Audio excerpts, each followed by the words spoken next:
Welcome to Pandora's Awareness Podcast, a place where we collect stories and circulate life-changing wisdom. Today is just me and my co-host. We're gonna chat it up today. We're gonna talk about the dream, even though today's theme is based on needs. But then we get to talk. It's been a while since we just chatted up. So you guys gonna be entertained, be educated, entertained, all that stuff with us today. So, Lav, how you doing, lady? What's going on in your Hey, world? hey, hey, hey. Let me turn All my good, volume here, all make sure I'm good. hearing you proper. Okay, there we go. Yeah. So what we're going to talk about today is, on 21 May, for folks that are watching right now, for 21 May is the official book launch for Two Suitcases to Success. That's the story about my journey, some of the things that I've discovered along the way, which I'm trying to share with the world, and just build from there. But this book is going to serve like a foundation for the multiple authors book project that I'm going to work on throughout my life. Because right now I'm committed to my immigrant community, and life is an immigrant too, right? We love immigrants around the world. So if you're an immigrant, come hang with us, right? Come hang with us, come play with us, because we're building that community. And the long-term goal is to really have a bunch of immigrants, let me say bunch, but a group of immigrants that get to share and empower each other on this journey because it's not easy for some of us when we come to a new place.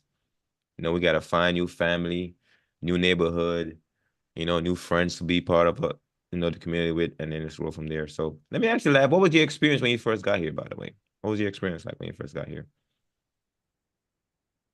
Well, it was challenging because I didn't know anybody. Mm, Um, However, I got used to not knowing anybody and just diving into, events and meetups to meet people and make friends. So I had practice because I previously moved to another country. In 2015, I moved to Bahrain, the Kingdom of Bahrain, which is in the Middle East. And I worked mhm, there as a flight attendant. And I would say that back then I was pushed out of my comfort zone because all the logistics were taken care of. I went mm, there with my job. I had a place to stay. We had transportation. So that was comfortable. But I had to push myself out of the comfort zone to befriend people. mm. And now I find myself in a different country without having the comfort of my family or my close friends. And that was challenging. Well, while I got when I got here, the challenge wasn't to just attend this event and meet people, but to get my logistics in place. Mm. You know what I'm gonna do today, Lab? I hope you're okay with it. But I would love to walk through some of your experience, your life journey a bit. Just coming here to this country and some of the stuff you had to navigate, and get to the place where you are. But not share everything, but whatever you want to share. But I was curious because you saying when you went to Bahrain, the Yeah. job kind of have a lot of the logistical stuff taken care of. But now you came here. How do you got here? What kind of visa stuff that you got here on there? An investor visa. I Oh. yeah, I have my own company. Mm. So that was a process. That was a long process. A But long process. yeah. Was it like how was your anxiety when you was like I'm applying, I want to see if I'm gonna get through, and I'm waiting, and then they're like, oh, give me that. So how was that process for you? That was very that was very nervous. And it was stressful. And I think the people around me did not believe, that it's actually happening just Mm. because it took several months. And like every other day, they were asking me, oh, so what's the update? What's the update? And I'm like, well, you don't understand. It's a process. So every other day, I would say, like, oh, it's a process. It'll happen eventually. So I guess they started believing that it won't happen Mm. until it happened. Here's my other question then. So what made you choose an investor visa versus the other options that are out there? Because I know there's like plenty of other options out there, but what was going through your mind for you to like, I'm gonna do the visa side of the house? What made me make that? What made you take that option, by the way? I mean, that was the most obvious option for me Mm. because I was going to, do this. I was going to work on this. I was going to work on real estate. And so it was the most obvious visa. I mean, I know there are like people who have different scenarios, like they have family here, they have spouses, they, I don't know, have sponsors. I didn't have any of that. So So you that didn't was know my choice. nobody. You nobody. I mean, I guess I had friends somewhere around the United States, including you, but here in Tampa, Florida, no, nobody. Mm. I don't think a lot of people understand the journey that immigrants take on, right? Sometimes you go to places and you like going in there. Some people go in there blind, some people go in there with a lot of options, but like the courage it takes to like, hey, I'm packing up my shit, put them into two suitcases, or if you will, a little backpack, whatever it is, right? I'm leaving. I'm going here. I'm gonna make a new way. I'm gonna go here and make a new way. And showing up, and then when you get here, then you gotta figure out what's around me, like what I'm gonna do here now. So, what was that like when you first touched down? You're like, okay, I'm in a new place now. I gotta figure out this stuff. Like, how was Well, that let like? me tell you how it felt for me. For me, it felt like I am home Mm, because I like to call it love affair with United States started in 2012 when I was studying my master degrees. Um, we through a program called Work and Travel. I came to the United States for the first time for almost 6 months.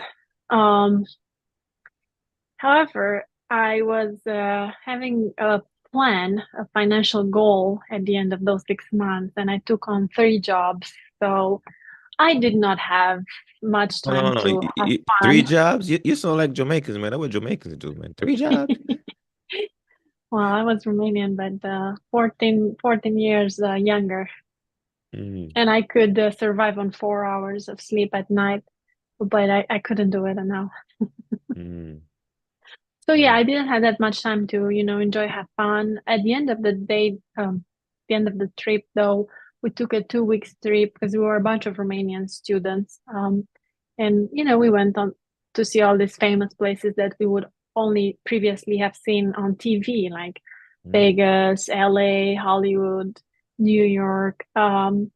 So all that was fascinating. And I was like, oh, I actually like this country. I would like to come back again. Yeah. Um, Mm, and I was curious enough and rebel enough to not go straight away and get a job because mm, I graduated my master's degrees in economics. I wanted to fly for 1 year or two. So I was a flight attendant for a few years, more than 1 year. And the plan was one. Said, well, mm, I'll just travel a little bit and then I'll go back to an office job. Um, Well, but in these few years of me flying, I came to United States several times. I just fell in love with the country, the people. They seemed so positive to me compared to our culture. The seemingly endless possibilities that you guys have here. And I just felt like home. And I was like, okay, that's where I want to be. mm. How You about know, you? How did you decide to? What was your journey? Or it was decided for you? well, it was decided for me. It was like, so thank you for the question, by the way. And thank you also for sharing about your story. He was like, I should take the spotlight off of me, put it on you. Okay, let's go. So my family, my great grandmother, no, my grandmother, I'm gonna say my grandmother, she was already here. My uncle is my aunt.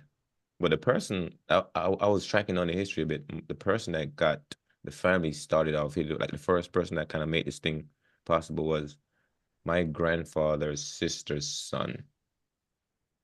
I learned it from my uncle. He was the one that was here first, and he brought his mother, and his mother brought her brother, which is my grandfather.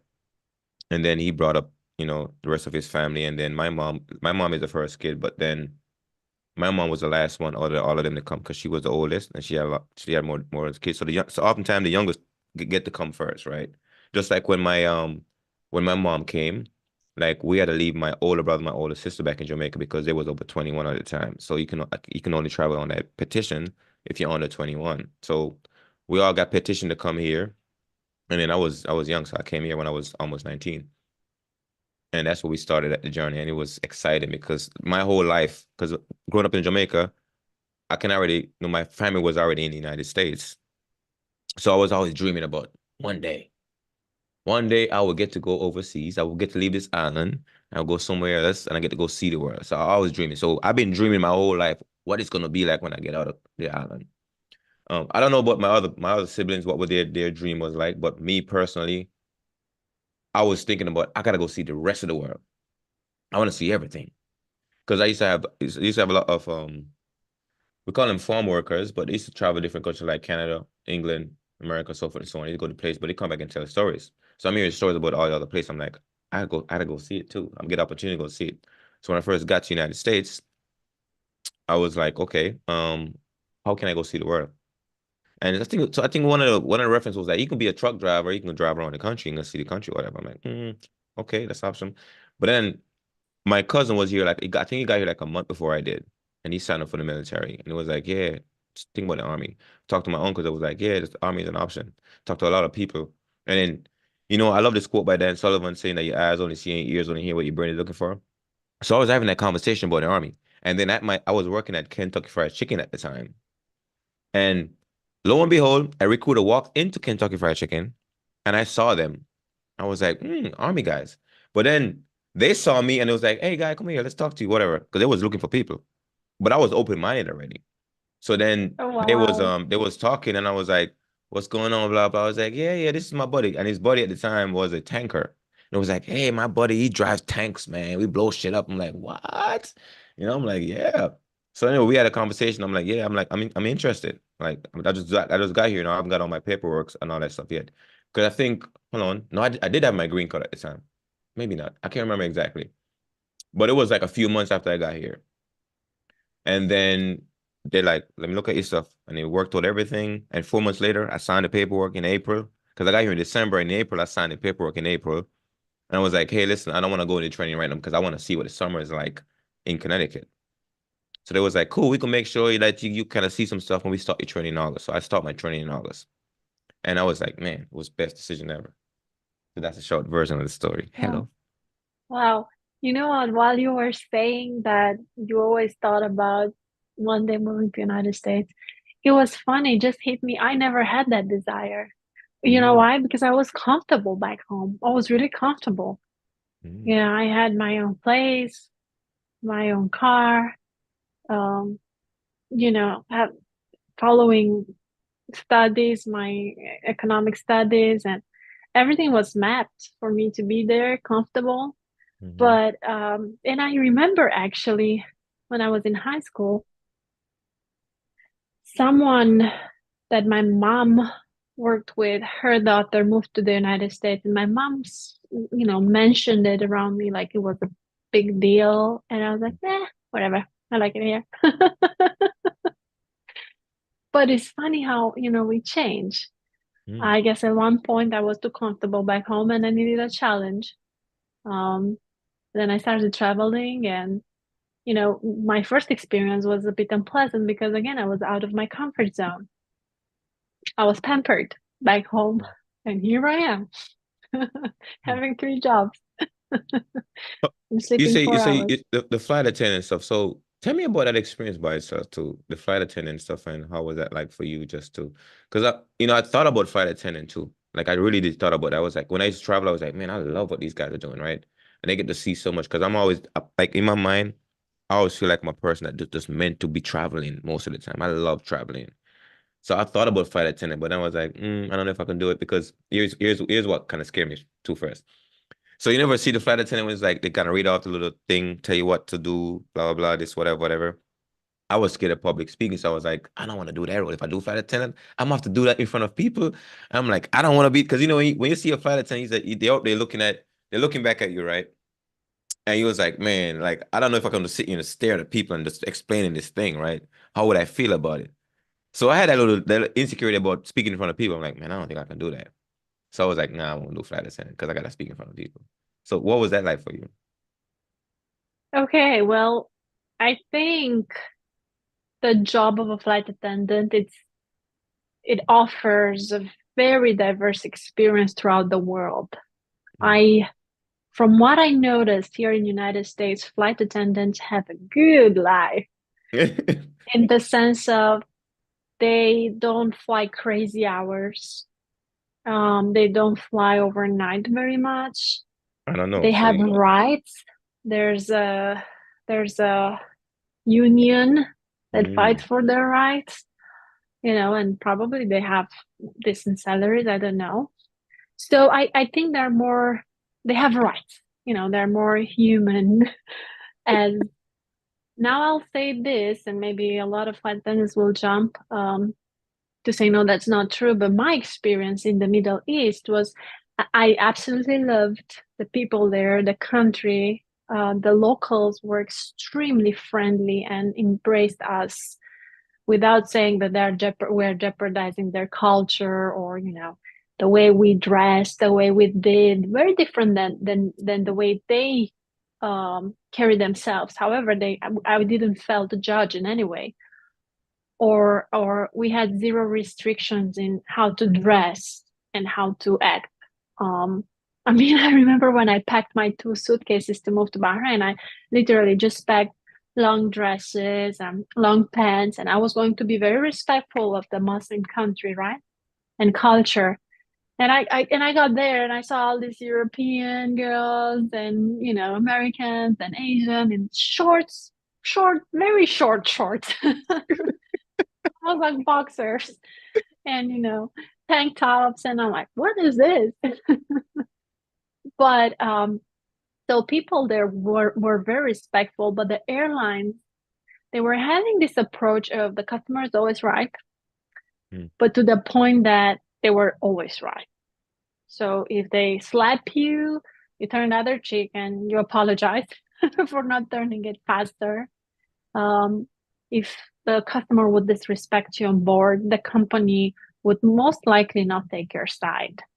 If you would, take your rights, I was like, oh, I felt disrespected, I'll confront this passenger. No, you are there to serve, um, to the point that you feel like you don't have rights as a human being to defend yourself or ask for your respect.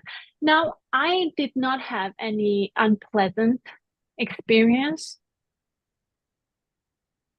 So maybe it sounds like I did, but I witnessed other flight attendants who were disrespected by guys who were treating them like, like, I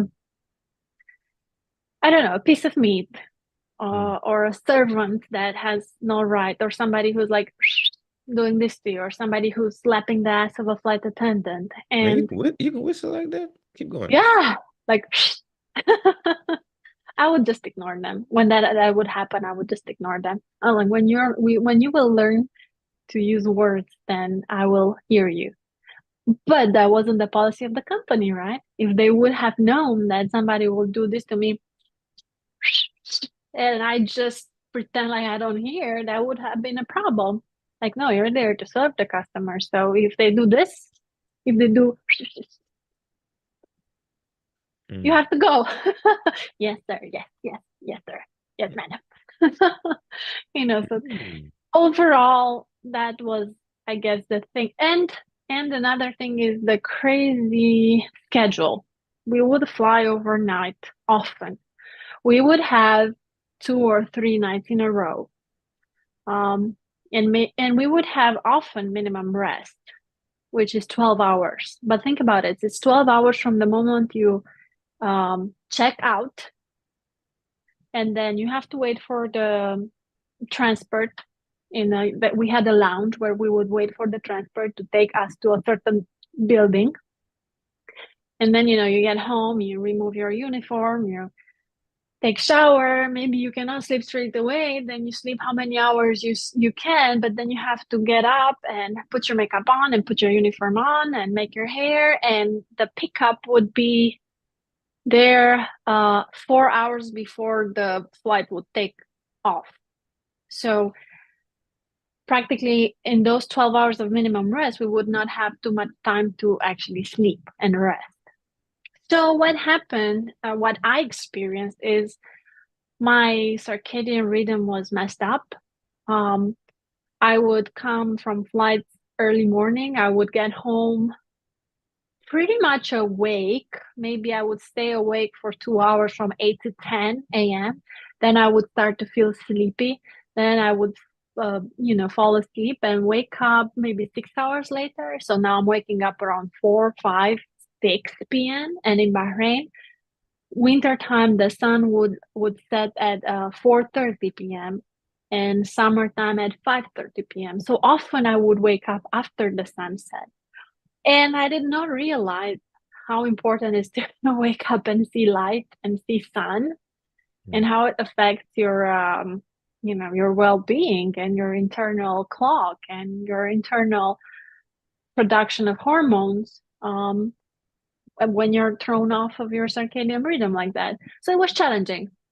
This was a Mm. long story, but to make it short, uh, I would do it all over again because it helped me, to expand my vision and understand the world and so many cultures and understand me and be more, I guess, not so rigid in the way I see things, although I still have somewhat a rigid approach to some things because I can see a difference, a cultural difference, even today with me between me and my American fellows.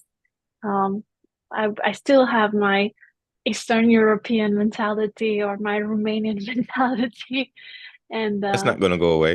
I mean, you might negotiate a little bit, but most of the time the culture it's hard to kind of break the culture. It's hard to break the culture. right, yeah, Yeah. yeah. It did mellow though. It blended. I borrowed habits and thoughts and thought process from other cultures, and um, I'm definitely not the your typical Romanian, Mm. uh, but yeah, still different from I, my I don't fellow I don't I don't American think this fellows. I don't think this lady's from Romania. I think her name is Esther Perel. I forget what country she's from. You know her? Esther Perel, I think she's Belgian. He's Belgian? Yeah, Huh. yeah. And You I remind me of love her though. her. And let me tell you guys, if you never heard of her, if you're in a relationship or you are planning to be in a relationship in the future, go listen to her. She's awesome. And if you're in a relationship with like multicultural, right? Mm. She'll explain the difference because, by the way, she was in Romania and she worked with Romanians. And at one point, she was actually mentioning the difference between Americans and Romanians when it comes to relationship. Mm. What is it? What did you learn from her? Oh, what is true, and I know it from myself and I know it from her, is that some things that disrespect us are very normal here.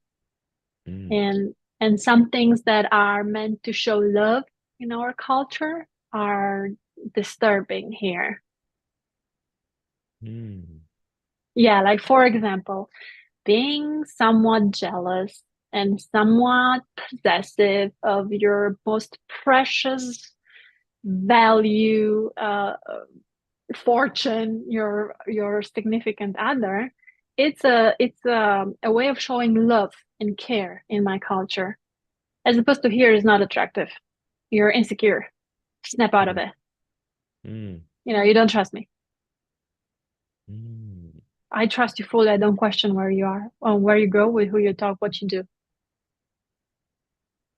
And I'm like, You confused me just now. Go back again. You saying you trust them to just do whatever they want, or you possess like as opposed to how they do here. Here is not it's not attractive to be possessive or have any sort of jealousy because if you do, it's a sign that you don't trust them. oh, hold on. Okay. No, that makes sense. Yeah. Hmm.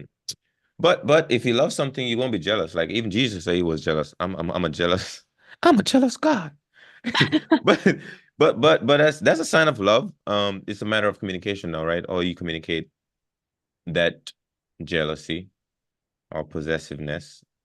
But you don't spark me as a Territorial. possess of the I possessive say, person though. I'm territorial. What's mine is mine. Ah.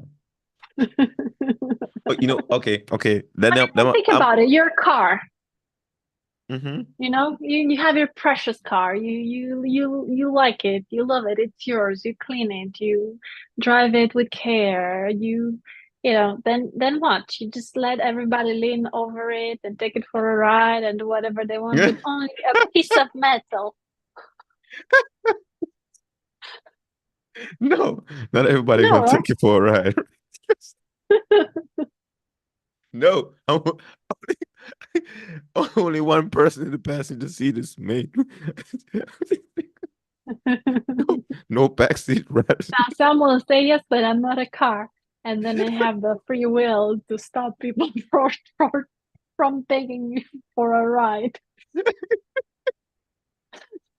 Lav, can I take your car for a ride? Nope, that's my car. Nobody gets to drive this car but me.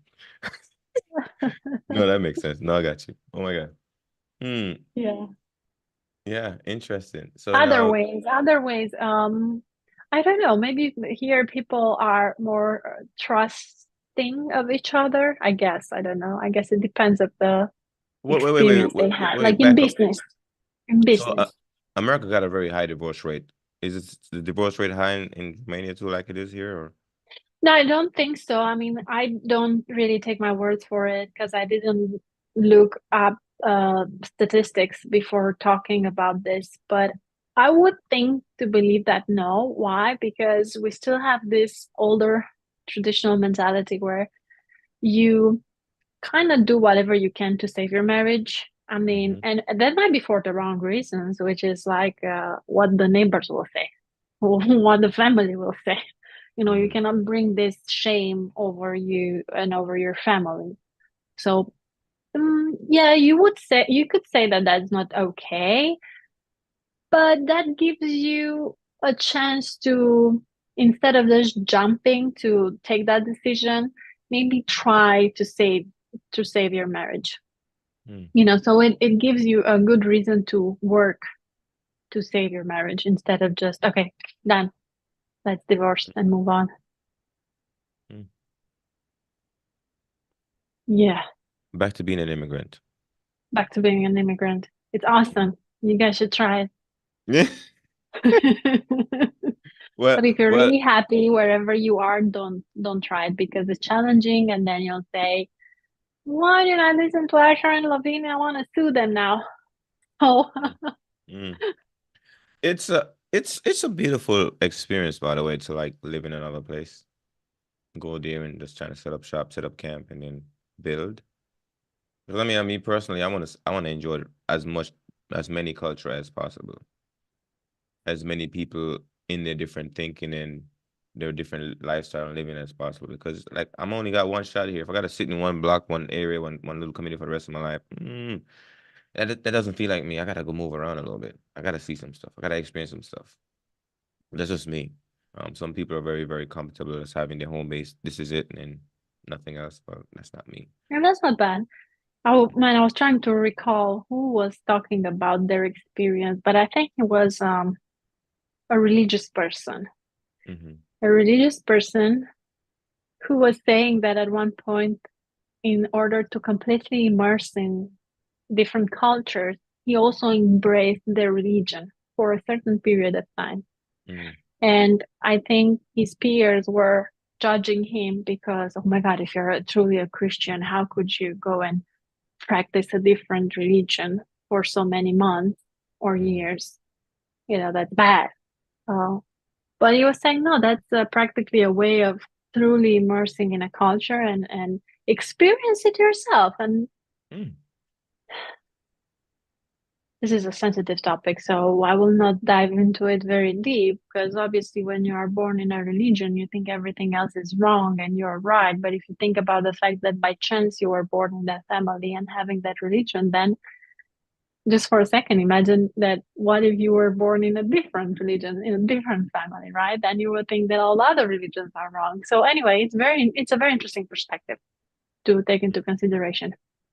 Yeah, I think I might have overheard that same conversation. I know who it was that was talking about just really enjoying different religion, just kind of like experience it and then move on, experience it and move on. And Yeah. you're right about it. It's like it's like me coming to your house, right? And you're like, hey, try out all my food. Talk to all my family members, just get to know them. And it's all about listening. If your family member like to go to this place, go there with them. Like to go to this place, go there with them, hang out with them at this spot. Right? It's all about the same thing. Because now if you're like worried about like, okay, if I listen to this person, they're gonna what you call it, pollute my way of seeing the world. No, right? There's no pollution happening. That's why I see a lot of religion do this. Like if you read anything other than the Bible, you can pollute in your mind. No. I wanna read everything else I can read. I want to learn about everything I can learn about. Let me make up my own mind. Because it's all about knowledge, information, what I can do with it. So yeah, And it might 100%. just enforce whatever you believe in, most Yeah. likely. I Hmm. mean, if you're a true believer, by just trying to experience a different religion, it doesn't mean that you will just drop it and run and embrace something else. It'll just reinforce that, yeah, what you were born into was the right thing for you. Mm, mm. Wow. So you guys, this conversation is all about what we was talking about two suitcases to success, by the way. And why two suitcases? That really describes my traveling because I Mhm, was mostly traveling between continents. And mhm. that's the allowance when you fly between continents, two suitcases. So I was mostly packing two suitcases. And two suitcases is also it's also a symbolism for the polarity of life, left to right, what I call my two philosophies, which is the philosophy in doing PhD and the philosophy in being PhD, like how to really balance out those two aspects. And it's all about the negative and the positive charge of life. Like electricity, you need a positive and a negative, right? And both of them sparks create the spark. And if you want to light up and come alive in life, you need both sparks. You need a PhD, and your PhD, you need positive and negative charge. You need left and right. You need black and white. You need all of those polarities. They have a place, and you just gotta think about your life now and figure out, okay, if you're dominating one side, if you're a person that's consistently negative, then you gotta figure out, okay, I need to add more positive charge to my life because oftentimes you won't come alive if you don't have that right kind of spark. So if you're a person that just in a space of constantly doing, not really being and reflecting, then you need to find some time to reflect on what you have done already and just kind of figure out how you can fit more into your life. And if a person that's always thinking people are wrong, maybe you always start looking at the right side of life. Like all these things play a role. So I went through my story, figure out, reflect on my journey, go back. And my goal was to go into my own story, increase the value of my past. Now, all the experience that I've had, how can I increase the value if I go back and study it? And I love this saying that those that are the people that like study history are masters of the future. And the people that study their own history are masters of their future. And how do you master your future? You gotta go back and look at what you've done so far, your history, your family history, so forth and so on. Study that stuff, and you will actually make sense of your life even more because a lot of that stuff even started with you. It started way back then. And you gotta go back and figure out all those things connected that to what end up being you because you didn't just start growing, right? Your seed might have been planted out, but you've been growing for a while. Like you've been connecting to a lot of your histories. And I realized how important it is to study your history and figure out how that stuff influence you right now. And once you start recognizing it, now have a lot more empowerment. So this book, Two Suitcases to Success, is the baseline because now me and Lavinia we're building this awesome community of immigrants and the goal is to write multiple authors book with a lot of immigrants that want to share their story, find empowerment. Because what I discovered is once you start writing your story down, it's easy for you to communicate that story with other people, and it's easy for you to pick apart the things that you're like, oh my God, I've been doing this thing for a long time. Like this thing, I need to change that thing. Because now in your head, in your behavior, you might not see, but when you write it down, like, oh my God, I've been doing that same thing over and over. I need to do something different. But you won't see a lot of this stuff if you're not writing stuff down. You're not recording it and then have somebody So else look that's at for it. you. That's for Hmm. you, the author. But what are the readers going to experience? Oh, of course. What So is their takeaway? they're gonna see their whole life through my story, right? So here's the thing: the same way I pick apart mine, you get to pick apart yours because we are looking for examples.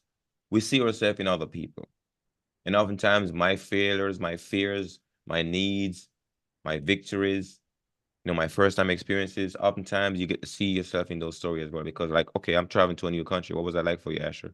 I have dreams of traveling to a new country. Let me look into either Asher's story or Lavinia's story and see, wow, what was it like going to that country? What was your experience like? I might be experiencing the same thing. Let me think about it through your lenses. But all those stuff is important. All those stuff is important. So we get to share that. Yes, it's important. It's important. And you know what? While I was sitting down and I was trying to put the story together, I realized after you're on the other side of the river, man, you forgot the struggle and how Yeah. hard it was to swim over. Yes. It's really, really like I'm here and I almost want to minimize the difficulty of bringing myself here.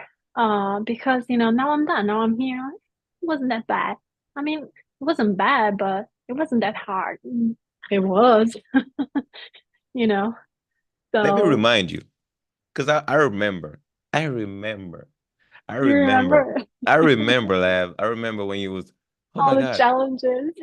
Oh my God. Like you was listen, this is funny. This is interesting right now, right? Because when you want something, you dream about it, you vision it, and then you encounter that big ass obstacles in the way of it. You're like, oh my God, I don't know if I'm gonna make it. I'm gonna try, I'm gonna do this, I'm gonna Yes. do that. You take all these steps to make sure everything is good. I remember you said, Asher, do this for me, change this for me, blah, blah. I'm like, okay, what you need, live? Okay, this, blah, blah, back and forth. But I remember what it was like. Like you was trying to making sure that everything was lined up for you to come here. And a lot of turns you had to make, a lot of hoops you had to jump over. And Hmm. no, and I could see the anxiety that you was experiencing at the time too, or, the fears about stuff, all the other stuff was showing up. But then once you get it done, you're like, okay. Then like you forgot that how much work it took. But then, Yeah. but And here's the thing. Somebody else gonna be going through that. They could be doing that same work. And they're gonna be yeah. like having a lot of fears, like, oh my God, are they gonna say no? Am I doing the right thing? Oh my God, all this stuff gonna happen. And you're like, no, wait a minute, let's think about it. Like don't be afraid of that thing. That thing is not scary right there. And people need to know that.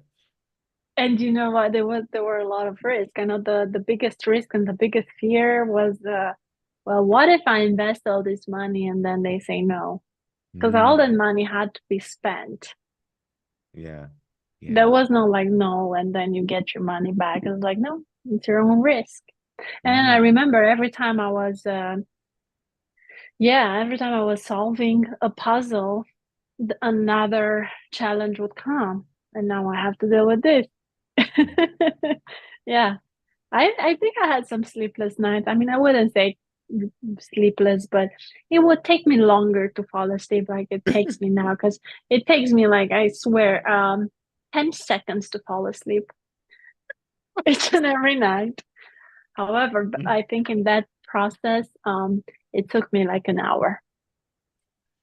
mm. Yeah. Lab, don't minimize nothing here. Like you came a long way, my friend. You came a long way because I remember, the stuff you used to go back and forth, like trying to make sure that because here's the thing, even right now, it kind of remind me of the situation I'm going through right now because I'm trying to request the VRE. It's like a veterans a vocational rehabilitation employment. Like it's like a loan that the VA gives you for sending you to school, right? It's not a loan I got to pay back. It's just something that they would fund for me, just like the GI Bill. Like I can get it because I'm a veteran. But I'm noticing like the fucking bureaucracy, the hoops I gotta jump through, the red tape I gotta get through, all this stuff they ask. So I'm like, okay, I gotta do it. But then it kind of remind me of your situation where like, okay, you don't know if they're gonna say no. So you want to make sure that everything is sent up is like meet the requirements, so forth, so on. Because if you like, I'm begging you to check to give me a yes, right? I'm asking for this thing, I'm begging for this thing. And it's in a situation where you're like, oh yeah, I'm asking. I'm the person that like I'm not a buyer here, right? I'm not a buyer. So I can't just say I don't want that. No, I'm actually, you know what I'm saying? I'm being sold to, whatever you. So it's like it's crazy. So I had to think about that. So it kind of remind me of that process. Not really sold to, but it kind of remind me of the Talking process. about Like, process, I will share yeah. this, and then Mhm. you probably should let people go. I remember the me going to the embassy. So I Mm. was the only one who was having a very thick folder file because my lawyer told me to print it out, although it was all sent to the embassy before and nobody looked at it. So I think he was just pulling a joke on me, because of my file was like this big. And Wow. when he was looking at me like, what are you carrying there? The security people, the guards. I was just like, what are you carrying there? Like that looks scary. I was like, well, it's my file. Um, and the funny thing is my turn came up really fast. But then because apparently mostly Romanians mostly apply for probably family visa or tourist visa mostly. Mhm. They had no practice with my type of visa, and she was like, "Well, I don't know what to say on the spot. Um, just go there in that corner, take a seat, and then I'll come back to you." And I waited for hours, like 4 hours, seated there, watching everybody going, um, have their interview, leave the embassy laughing, leave the embassy crying, leave the embassy with a long face, leave the embassy with a happy face. Mm. And there were a few people sitting next to me in the corner on those seats. And man, the anxiety, was adding up, and those people sitting next to me, they were refused. I could see it on their faces when they left. And at one point, it was the lunch break, and literally all everybody went to lunch, and I was by myself in in that hallway, on that chair. And the guard saw me, and I was like, "Oh, wait, let me ask about you." And then, "Oh, yeah, yeah, come here." And then, "Okay, you're approved." But man, Mm. the faith that I had to pull in my heart in those 4 hours, and when I saw that everybody was going to lunch and everything was like silent around me, and I was like, "No, it'll happen. It'll happen. They'll say yes. They'll say yes. It'll happen." Oh, yeah, that was interesting. This is what come to mind too when you were talking. It's about how much optimism or how much belief that you had that it's gonna come through for you in that moment. Like where you're always like, oh, I'm gonna get this thing. It's gonna happen for me. And it's not like you was just telling yourself that you was putting that out there in the universe, you just putting that out there and then putting in the work too, filling out all your paperwork like 8 inches and 8 inches worth of paperwork, man. Mm, Yeah, lots. yeah. Ooh. But yeah, we're here and we are able to tell our stories. And to begin with, we will tell your story, which will be available on May 21st. Yeah. Pre-orders is open now, so they can pre-order. And it's all about, supporting the cause too, and just, figure out exactly how you're gonna structure your story too. Because we are looking right now, we're looking for immigrants that wants to take on this journey, do the same thing. A lot of multiple authors book. We're kind of trying to organize around that. And I'm excited about it because I love my people, my diaspora, my immigrants folks that just come together and we just do stuff because we are very ambitious. We have a lot of drive. We have big vision. So let's go work at it together. Yeah, yeah, excited. And hey, Asher's book is really spicy because he tells his story without the censor, and he had interesting challenges. So, Mm. even if you're not an immigrant, you might find it interesting. So, go grab your copy and have fun. Grab your popcorn and your beer, whatever you want to enjoy, and read it. Queen Lav, as always, my friend, it's a pleasure always talking to you and enjoy the Tampa side of Florida.